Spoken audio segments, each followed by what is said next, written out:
తిరుత్తణిలో దీక్షితుల వారికి మంచి దర్శనమైంది. స్కందుడి దర్శనమైంది.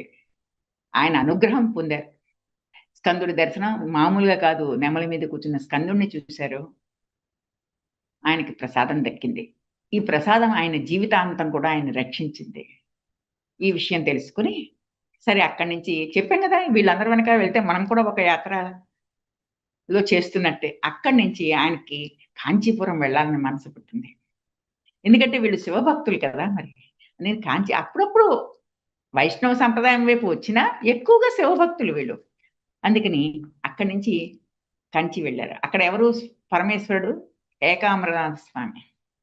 అక్కడికి వెళ్లి కాంచీపురం వెళ్లి కామాక్షిని దర్శించుకొని ఆవిడ మీద కీర్తనలు పాడుతూ ఏకాంబరుడి దగ్గరికి వచ్చారు.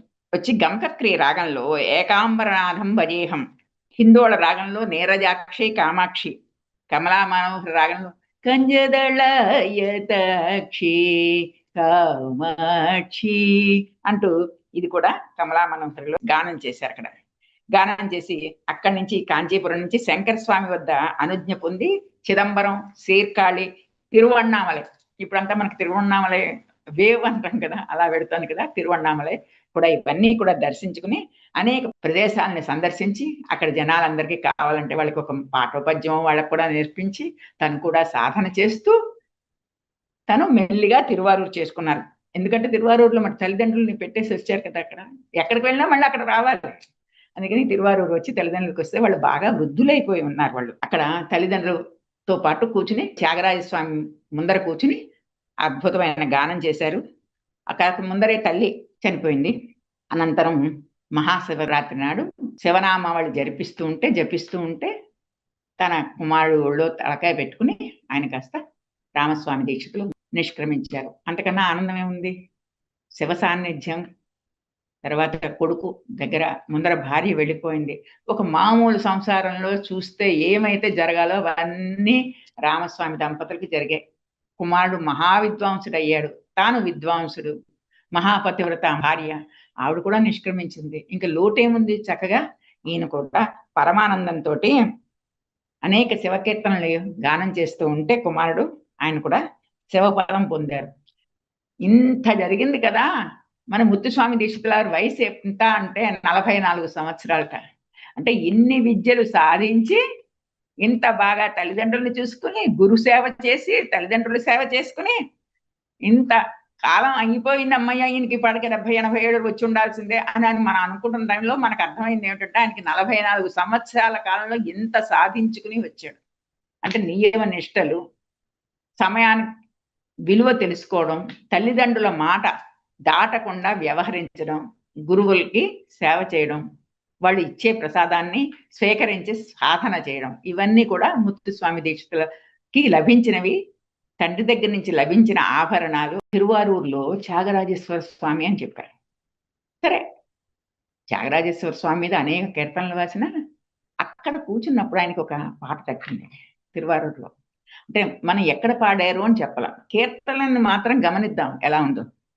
వసంత రాగంలో కీర్తన ఇది, ఆది తాళం. నాకైతే చూస్తూ ఉంటే దాక్షారామం జ్ఞాపకం వస్తుంది కీర్తన చూస్తూ ఉంటే. మరకతలింగం చింతయేయం, మరకతలింగం చింతయేయం, మాణిక్యవల్యంబా సమేతం, మరకత లింగం చింతయేయం, మాణిక్యవల్యంబా సమేతం, మరకత లింగం. గౌరీ వల్లభ గణేశ సన్నుతం, గురు పూజిత వృషారోహితం. గౌరీ వల్లభ గణేశ సన్నుతం, గురు పూజిత వృషారోహితం. అలాగా గురువు పూజించుకుంటూ వృషారోహితం అంటే కంప్లీట్ గా ఈశ్వరుడి చిత్రాన్ని మనకి చూపిస్తున్నాడు. ఎద్దు మీద కూర్చుని ఉన్నాడు, ఆసీనుడై ఉన్నాడు. ఆ మరకత లింగాన్ని నేను ప్రార్థిస్తున్నాను. ఆయన ఎవరితో ఉన్నారు? మాణిక్యాంబతో ఉన్నారు. మాణిక్యాంబ ఇంతవరకు మనకి మాణిక్యాంబను ప్రశ్నించిన వాళ్ళు ఎవరైనా కనబడ్డారా? లేదు ఆయనకి. అంటే ఎవరో శిష్యులు అక్కడి నుంచి ఆ చుట్టుపక్కల నుంచి శిష్యులే కాదు ఎవరో అభిమానులు వచ్చి ఉంటారా. అక్కడ గుడి చూశానండి, అక్కడ చూసి అక్కడ ఈశ్వరుడు ఈయన పేరు, తర్వాత అమ్మవారి పేరు పార్వతీదేవి కాదు మాణిక్యమ్మండి అంట. అబ్బా మాణిక్యమ్మ పేరు వినంగానే అందులో మనం అమ్మవారిని పెట్టుకున్నా ఎవరైనా ఒకరే కదా, అమ్మవారు ఒకళ్ళే కదా. అందుకని ఈశ్వరుడితో మరకత లింగం అంటే పచ్చ పచ్చ అనమాట. పచ్చ అంటే మన ఇది నవరత్నాలు ఉంటాయి కదా, అందులో పచ్చ. ఆ మరకత లింగానికి అమ్మవారు మాణిక్యాంబ అని మంచి ఊహతో రాశారు. తర్వాత చూడండి చెప్తాను. కుమారులు ఇద్దరు ప్రస్తుతిస్తూ ఉంటారు, ఎలాగో మరి పార్వతీ పరమేశ్వరులను ప్రస్తుతిస్తారు కదా. మహాబిల్వవన మధ్య విహారం మాలాకపాల శూలాదితను మహనీయ సామ్రాజ్యాధిప్రదం మానిత వైశ్రవణాదివరదం. మహాబిల్వాల వనం. పరమేశ్వరుడికి ఎలా ప్రార్థన చేస్తాం మనం? బిల్వపత్రం వేస్తాం. బిల్వాని దర్శనం పుణ్యం స్పర్శనం పాపనాశనం అంటాం కదా. అంటే ఆ బిల్వపత్రం ఒకటి వేస్తే చాలు, కాసి నీళ్లు పోస్తే చాలు. ఆ నీళ్లు పోసాక ఓ బిల్వపత్రం పెడితే ఆయన పరమానంద పడిపోతాట మహేశ్వరుడు. అందుకని ఆయన చుట్టూ మహాబిల్వం వనం ఉంది, పెద్ద అడవిలాగా ఉంది. ఆ అడవిలో ఆయన తిరుగుతున్నాడు. ఆయన ఎప్పుడు అక్కడ తిరుగుతూ ఉంటాడు. మాలా కపాల శూలాధితను, శూలం పట్టుకుంటాడు.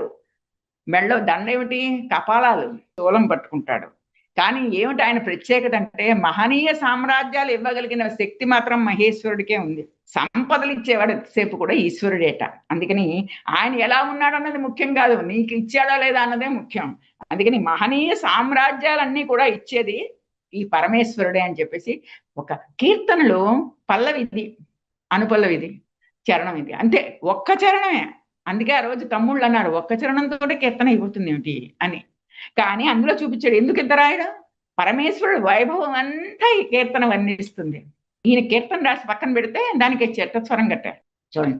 మా నిద మగ మగరిస నిద నిజ మగ మద మనిద మగ మద మద నిద నీ సరిస గరిస ని సమగరిస ని గరిస నిద మనిద మగ మర్ర కథ.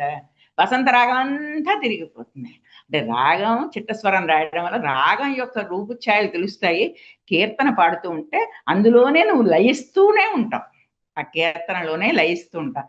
ఇంతటి వైభవమైన కీర్తనలు దీక్షితుల వారు మనకు అందించారు.